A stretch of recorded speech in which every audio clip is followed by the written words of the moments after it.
अस्सलामुअलैकुम वरहमतुल्लाहि वबरकातुह। मैं हूँ खालिद मीर कासमी और आप देख रहे हैं मेरा यूट्यूब चैनल FK एकेडमी। मेरे प्यारे स्टूडेंट्स, तो आज हम लोग पढ़ने वाले हैं, आज हम लोग सीखने वाले हैं use of will have to shall have to का क्लास। यानी विल हैव टू या शैल हैव टू के ज़रिए इंग्लिश सेंटेंसेस कैसे बनाए जाते हैं, इंग्लिश के जुमले कैसे बनाए जाते हैं, इसके सिलसिले में पढ़ेंगे और सीखेंगे। इससे पहले के सबक को शुरू करें, मेरी आपसे एक छोटी सी दरख्वास्त है कि अगर आप मुझे YouTube से देख रहे हैं तो आप मेरे चैनल को सब्सक्राइब करें, लाइक करें, कमेंट्स करें, इसी तरीके से बेल आइकन को भी दबा दें ताकि आने वाली मज़ीद वीडियोस आप तक आसानी के साथ पहुंच सके। और अगर ऐसे ही आप अगर मुझे फेसबुक पेज से देख रहे हैं तो आप मेरे पेज को फॉलो करें ताकि इस तरह की वीडियोस आप तक आसानी के साथ पहुंच सके। तो चलिए सबक को शुरू करते हैं और देखते हैं। देखिए, हेडिंग है use of will have shall have. Use of will have to shall have to, यानी ये जो क्लास होगा ये विल हैव टू का क्लास होगा या फिर शैल हैव टू का क्लास होगा। ठीक है, इन दोनों यानी विल हैव टू और शैल हैव टू का क्लास होगा। ठीक है, क्या है इसकी अलामत क्या होती है, यानी उर्दू में किस तरीके का जुमला होता है। तो देखिए लिखा हुआ है, उर्दू में जो जुमला होता है वो पड़ेगा या ना होगा आखिर में होता है जुमले के। जैसे कि मुझे खाना पड़ेगा, मुझे आना पड़ेगा, उसे जाना पड़ेगा, उसे रोना पड़ेगा, इस तरीके से बोलते हैं। या ना होगा बोलते हैं, जैसे मुझे सोना होगा, मुझे पढ़ना होगा, मुझे जाना होगा, उसे आना होगा, इस तरीके का जुमला बोला जाता है उर्दू के अंदर। ये उसकी अलामत होती है। ठीक है, उसके बाद में है कि इसको बनाते कैसे हैं, इसके बनाने का तरीक़ा क्या है। तो समझिए, सबसे पहले जो है हम सब्जेक्ट लाते हैं। बनाने का तरीक़ा यह है कि सबसे पहले हम सब्जेक्ट लाते हैं, उसके बाद में विल हैव टू या शैल हैव टू का इस्तेमाल करते हैं, उसके बाद में विल हैव टू या फिर शैल हैव टू का इस्तेमाल करते हैं। ठीक है, उसके बाद में वर्ब का फर्स्ट फॉर्म लाते हैं। क्या लाते हैं? वर्ब का फर्स्ट फॉर्म। और उसके बाद अगर सेंटेंस में कोई ऑब्जेक्ट है तो ऑब्जेक्ट लाते हैं। ठीक है, ये बनाने का तरीक़ा रहेगा। उसके बाद ये समझ लीजिए कि विल हैव टू या शैल हैव टू किन किन सब्जेक्ट के साथ इस्तेमाल होगा। तो तरीक़ा और क़ायदा यही है कि आई और वी के साथ शैल हैव टू का इस्तेमाल करें, आई और वी के साथ शैल हैव टू का इस्तेमाल करें। और उसके अलावा जो सब्जेक्ट्स हैं जैसे कि you, we, they, he, she, it, singular number, plural number, ये सब जो है इसके साथ विल हैव टू का इस्तेमाल करें। क़ायदा तो ये कहता है, लेकिन स्पोकन ज़बान में इसी तरीके से आजकल जो ज़बान इस्तेमाल की जाती है, आजकल जो इंग्लिश बोली जाती है, उसके अंदर शैल हैव टू का इस्तेमाल ख़त्म कर दिया गया है। शैल हैव टू का इस्तेमाल ख़त्म कर दिया गया है। सारे सब्जेक्ट के साथ विल हैव का ही इस्तेमाल करते हैं। याद रख लीजिए, सारे सब्जेक्ट्स के साथ विल हैव टू का ही इस्तेमाल करते हैं।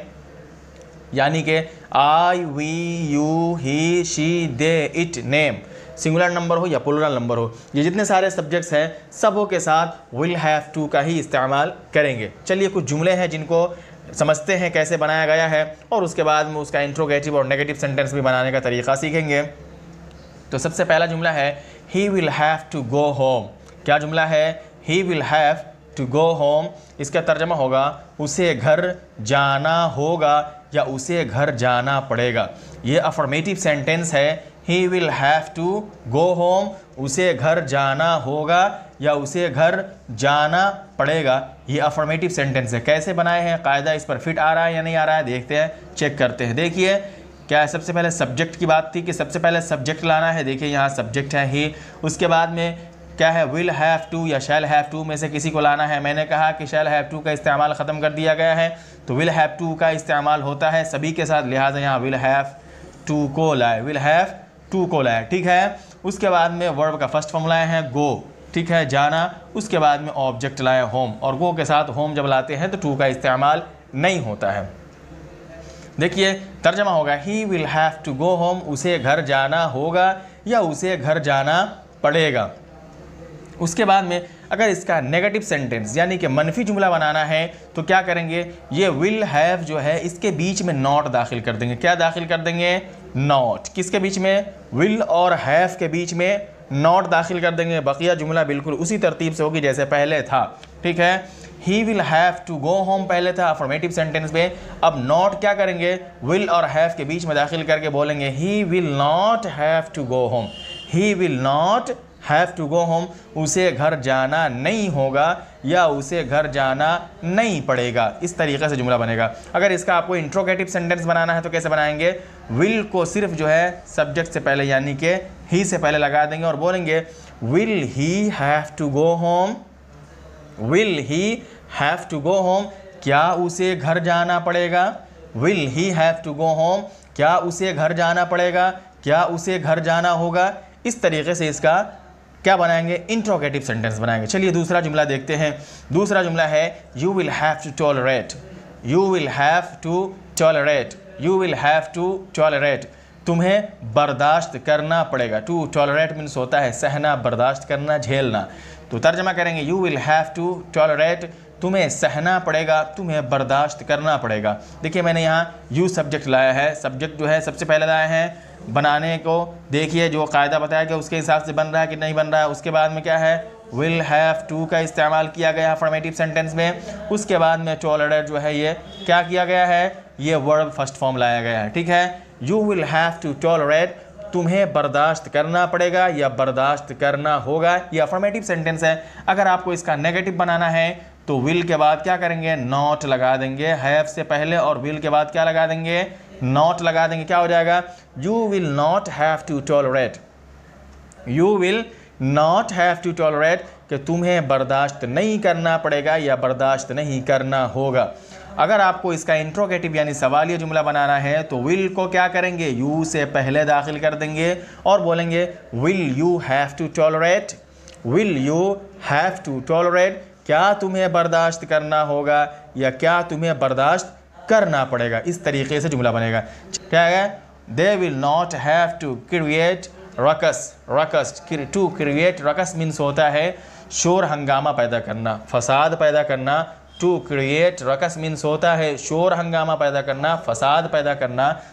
सेंटेंस है they will not have to create ruckus, कि उन लोगों को फसाद पैदा नहीं करना पड़ेगा या उन लोगों को हंगामा नहीं करना होगा। क्या तर्जुमा करेंगे, उन लोगों को हंगामा नहीं करना होगा, उन लोगों को फसाद नहीं करना पड़ेगा। अब देखिए कि सबसे पहले ये सब्जेक्ट क्या है, कि नेगेटिव सेंटेंस मैंने बनाया है साफ साफ ताकि आपको समझ में आए। तो सबसे पहले सब्जेक्ट लाया, ठीक है। उसके बाद में आपको बता दिया था कि जब नेगेटिव सेंटेंस बनाना है तो विल और हैव के बीच में नॉट दाखिल करेंगे, लिहाजा ये विल है, इसके बाद में यहाँ हैव है, इसके बीच में यहाँ नेगेटिव वर्ड नॉट दाखिल कर दिए। They will not have to create ruckus, क्या है, ये जो है क्रिएट, ये क्या हो गया, वर्ब का फर्स्ट फॉर्म हो गया, और रकस जो है ये इसका ऑब्जेक्ट हो गया, ठीक है। तर्जमा करेंगे they will not have to ruckus, to create ruckus, कि उन लोगों को फसाद नहीं पैदा करना पड़ेगा, फसाद नहीं करना होगा, बिगाड़ नहीं करना होगा, ठीक है। इसी तरीके से अगर इसका जो है आपको इंट्रोगेटिव सेंटेंस बनाना है तो कैसे बोलेंगे, विल को जो है दे से पहले लाएंगे, will they have to create ruckus, will they have to create ruckus, क्या उन लोगों को फसाद पैदा करना पड़ेगा, क्या उन लोगों को हंगामा करना होगा। और अगर इसका जो है इंट्रोगेटिव नेगेटिव बनाना है तो will they not have to create ruckus बोलेंगे, will they not have to create ruckus, क्या उन लोगों को फसाद पैदा नहीं करना पड़ेगा, क्या उन लोगों को हंगामा नहीं करना पड़ेगा। इस तरीके से सेंटेंस बनाएंगे। उसके बाद में अगला सेंटेंस देखिए, अगला सेंटेंस है we will have to raise one's voice against poverty, we will have to raise one's voice against poverty, ठीक है। क्या तर्जमा करेंगे इसका, इसका तर्जमा करेंगे हमें गुर्बत के ख़िलाफ़, अगेंस्ट पॉवर्टी, गुर्बत के ख़िलाफ़ आवाज़ बुलंद करनी पड़ेगी, हमें गुर्बत के ख़िलाफ़ आवाज़ उठानी पड़ेगी। ये देखिए अफर्मेटिव सेंटेंस है, बिल्कुल कायदा इस पर फिट आ रहा है। सबसे पहले मैं सब्जेक्ट लाया, उसके बाद में विल हैव टू लाया, उसके बाद में वर्ब का फर्स्ट फॉर्म लाया रेज, उसके बाद में ये सारा का सारा जो है ऑब्जेक्ट में दाखिल है, ठीक है। क्या है, we will have to raise one's voice क्या करेंगे? अगेंस्ट पॉवर्टी, गुर्बत के ख़िलाफ़ हमें आवाज़ उठाना होगा या आवाज़ उठानी पड़ेगी। ठीक है, ये तो अफर्मेटिव सेंटेंस है। अगर इसका नेगेटिव बनाना है तो क्या करेंगे? विल के बाद यहाँ नॉट लगा देंगे। क्या करेंगे? नॉट लगा देंगे। We will not have to raise one's voice against poverty, कि गुर्बत के ख़िलाफ़ हमें आवाज़ नहीं उठाना होगा, नहीं उठाना पड़ेगा। इस तरीके से आप तर्जमा करेंगे। उसके बाद अगर आपको इसका इंट्रोगेटिव बनाना है तो विल को वी से पहले लाएंगे और बोलेंगे will we have to raise one's voice against poverty, क्या गुर्बत के ख़िलाफ़ हमें आवाज़ उठानी पड़ेगी। इस तरीके से आप बना सकते हैं। उसके बाद में WH फैमिली से भी बना करके बता दिया कि अगर WH फैमिली से अगर आपको बनाना हो तो आप कैसे बनाएंगे। तो देखिए, सबसे पहले WH फैमिली को दाखिल किया। सेंटेंस को पहले पढ़ते हैं। सेंटेंस है what will you have to do to learn English. क्या सेंटेंस है? What will you have to do to learn English, कि तुम्हें इंग्लिश ज़बान को सीखने के लिए क्या करना पड़ेगा। तर्जमा क्या करेंगे?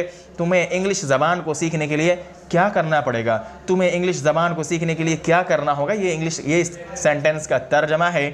अब देखिए कैसे बना है। तो सबसे पहले क्या करेंगे, मैं पहले भी बताया था कि WH फैमिली से जब कोई सेंटेंस बनाते हैं तो सबसे पहले WH फैमिली को लाते हैं अकॉर्डिंग टू मीनिंग। ठीक है, उसके बाद में उस टेंस का क्या करते हैं? हेल्पिंग वर्ब लाते हैं। यहाँ देखिए सबसे पहले जो है वॉट का इस्तेमाल किया, क्योंकि इसमें क्या का लफ्ज़ आया है WH फैमिली में से। उसके बाद में विल का इस्तेमाल किया, फिर सब्जेक्ट लाए हैं, फिर उसके बाद में हैव टू लाए हैं, फिर उसके बाद में वर्ब लाए हैं, फिर उसके बाद में बकिया जो है क्या है, ये सब जो है टू है, वर्ब है, उसके बाद में फिर ये क्या है? ऑब्जेक्ट है। ठीक है, तो देखिए ये सब क्या है? ये अफर्मेटिव सेंटेंस है। What will you have to do to learn English language, कि तुम्हें इंग्लिश ज़बान को सीखने के लिए क्या करना पड़ेगा। ये अफर्मेटिव सेंटेंस है। बनाने का तरीका ये होगा जो मैंने अभी बताया। उसके बाद में अगर इसका क्या है नेगेटिव सेंटेंस बनाना है तो क्या करेंगे? नेगेटिव सेंटेंस बनाने के लिए आप क्या करेंगे? ये जो है what will you not have, क्या करेंगे? ये हैव से पहले नॉट लगाएंगे। कहाँ लगाएंगे?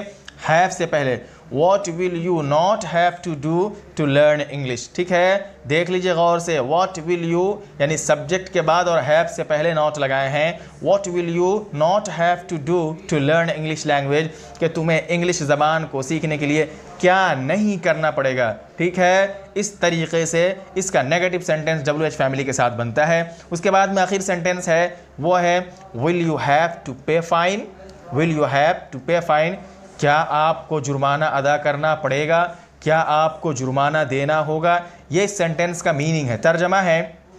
ये एक इंट्रोगेटिव सेंटेंस बना करके साफ साफ बता दिया हूँ। देखिए, तो मैंने बताया था कि इंट्रोगेटिव सेंटेंस बनाने के लिए सबसे पहले क्या करते हैं? विल या शैल को लाते हैं, यानी विल को लाएंगे, उसके बाद में सब्जेक्ट लाएंगे, उसके बाद में हैव टू का इस्तेमाल होगा, फिर वर्ब का फर्स्ट फॉर्म, फिर जा करके ऑब्जेक्ट इस्तेमाल होगा। उसी हिसाब से यहाँ इस्तेमाल किए हैं। सबसे पहले विल को इस्तेमाल किए हैं, फिर उसके बाद में सब्जेक्ट लाए हैं, फिर उसके बाद में हैव टू का इस्तेमाल हुआ है, फिर जो ये है क्या है? वर्ब है फर्स्ट फॉर्म, उसके बाद में क्या है? ऑब्जेक्ट है।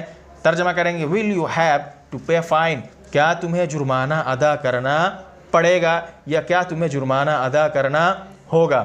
ठीक है, ये देख लिया आपने। तो मेरे प्यारे स्टूडेंट्स, ये थे कुछ सेंटेंसेस जिसको मैंने बनाया और बना करके आपको समझाने की कोशिश की। कभी तो इंट्रोगेटिव सेंटेंस बनाया तो कभी नेगेटिव बनाया, इसी तरीके से कभी अफर्मेटिव सेंटेंस बना करके आपको बताने की कोशिश किया और समझाने की कोशिश की। उम्मीद है कि आपको ये क्लास समझ में आ गया होगा।